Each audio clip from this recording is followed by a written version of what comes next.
going up to about 30 millimeters of snow inland, so that's going to be some good news for them. Down towards the south, though, we're going to be seeing a lot of clouds along the coast. Hong Kong at 23 degrees. The humidity is coming up, so it's going to feel a little bit warmer than that. Very warm conditions down to Manila. We're going to be seeing 30 degrees into their forecast. Over towards India, not looking too bad. We did see some showers for Chennai over the last couple of days. Those showers are beginning to subside, as you can see. Now those showers are pushing down towards the southwest. Colombo, still very dry for them. That's good news after the month-long flooding that they've had. And then up towards the north, we're looking at New Delhi, 22. Qatar Airways, world's 5-star airline. On the next Riz Khan Show, is the pen mightier than the sword? Can literature inspire revolutions? And what role do artists and intellectuals play on the front line of popular uprisings? Riz Khan, at this time on Al Jazeera. If you're a Nokia user, you can download Al Jazeera's news widget from Nokia's Ovis store. The news widget, available on compatible Nokia devices, gives users quick and easy access to real-time news updates from Al Jazeera English. See the world in real time. Al Jazeera Mobile.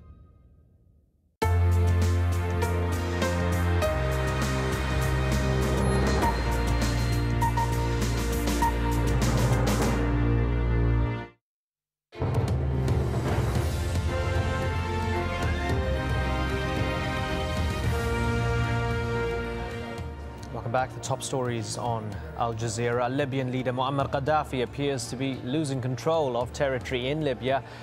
Protesters are reported to have taken control of towns as far west as Misrata, around 120 kilometers from the capital, Tripoli. US President Barack Obama says the US is looking at a, quote, full range of options on how to deal with the crisis. He's repeated his message to Gaddafi that the violence must stop.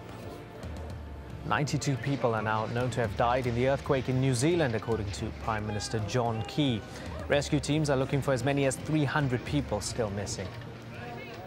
Oil prices are the highest they've been for over 2 years and are continuing to rise. The unrest in Libya is largely to blame. Around a quarter of Libya's oil facilities have been shut down.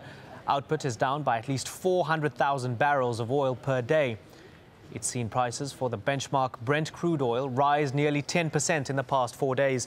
And oil prices are continuing to rise in Thursday trading. In Singapore, future contracts for Brent have lifted to just over $114 per barrel. Now, with communications to Libya disrupted, once again the internet and its numerous social media websites have played a prominent role in getting images and information out of the country. Tariq's at the web desk with some of the details. Well, thanks. With military and paramilitary forces appearing to have given up the fight against protesters in some areas, footage is emerging of what was left behind. This video, posted to the web, is claimed to have been filmed at Benghazi airport. The unidentified men in the clip say it shows an armoured personnel carrier used by what they say were foreign mercenaries who were drinking alcohol and taking drugs. Ammunition and military uniforms, as well as countless spent shells, appears to have been left behind. And in the last few hours, these images have been posted to the website feb17.info. They claim to show protesters in the western city of Misrata. The arms and ammunitions shown appear to be old, but the website claims they've been seized from the army and are now being prepared for use against pro-government forces. Well, in the last few days, internet access in Libya has been severely restricted, but an increasing amount of information is coming online via third parties. This first video was sent to us from a viewer in the Netherlands. He claims it came from a friend in Libya. It was filmed on Monday at around 6 in the evening in Nuflin area of Tripoli. Shots can be heard and the men in uniform are seen firing their guns. The man who filmed it says they are police officers, but it's unclear who exactly they're firing at.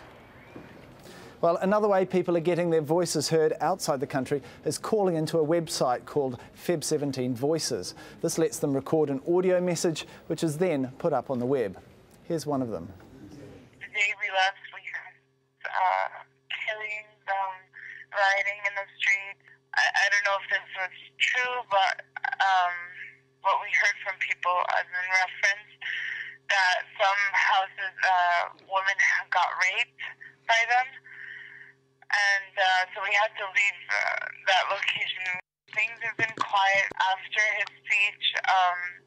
Thousands of people left in fear, even if you're anti-government. They went into the streets and they were very scared. They raised up the green flag and started chanting, "Yeah, we want Gaddafi, we want Gaddafi." He announced that with a text message that the schools have been back in order. Everyone should start working. Everyone should go back to their ordinary lives. We heard from terrorists in Benghazi. They said there is supposed to be a march of dozens of people coming towards our way. But we've been hearing reports that the city of Derna is no longer under government control, one of a number of areas. This video, posted to the web, claims to show a group of women. They're holding so-called liberation flags and protesting in the yard of an old mosque. They're chanting anti-Gaddafi slogans. Well, the online community is making a serious effort to document events in Libya, but there are also those with a more satirical view. This cartoon posted to Facebook shows a man smoking the traditional shisha or hookah water pipe. The head of the pipe, of course, the torch from the Statue of Liberty. And the man's reaction to a puff on the freedom pipe says it all. Wow. And this picture montage, appearing on the website plexi.com, traces the fall of Tunisia's President Ben Ali. This is followed by the resignation of Egypt's Hosni Mubarak, whom the montage finally suggests might now be amused by Colonel Gaddafi's current situation. Well, you can keep up to date with the latest, including our live blog, which is updated throughout the day. That's aljazeera.net/English, the address. There's also video opinion analysis from both inside and outside Libya. Well, plenty more to come, but for now, back to you. Thanks for that, Tariq.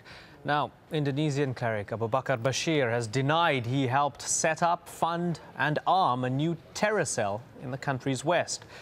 The 72-year-old imam told judges at the South Jakarta District Court he was the victim of a U.S. conspiracy.